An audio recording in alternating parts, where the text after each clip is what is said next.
Hello friends जय जगन्नाथ केमती अच्छे मुझे बहुत भल अच्छे आशा करी आपण मैंने भी भल थे। तो आपण मैंने देखिपे ये जो भिडियोटा मोर अंडा तरकारी भिडियोटा मोर बुधवार भिडियोटा जेहेतु आज गुरुवार काली शुक्रवार तो मो भिडियोटा पड़ो शुक्रवार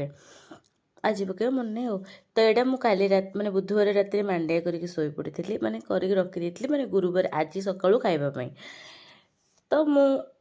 रखी तो मत मुझे कही आपको डाएट कर डॉक्टर रिकमेंड कर भात खावाई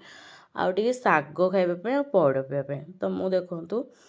मांडिया कर रात रखी सका उठू उठूका माने गुरुवार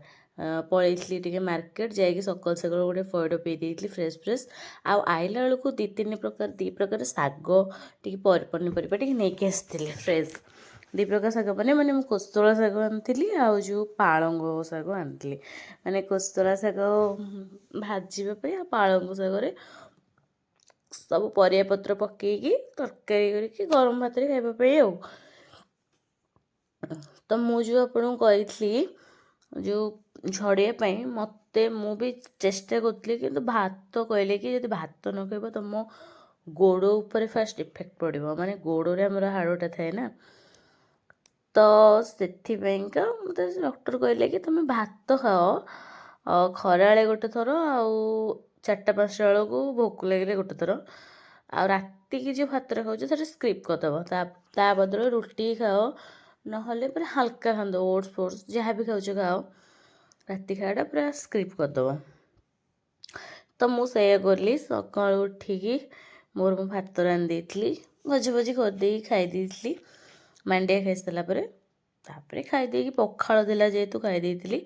2टा 4-5टा बेलू तो भोक ही लगे ना तापर मु खाई खाई शोई पड़ी तो आ कौन कह चलतु से टपिक बंद कर शाग टपिक आसा तो ये भजा खाली पिज पकईकी भाजी ये शागटा जो पालंग शाग सेटा को खाली तेल नॉर्मल भाजी देती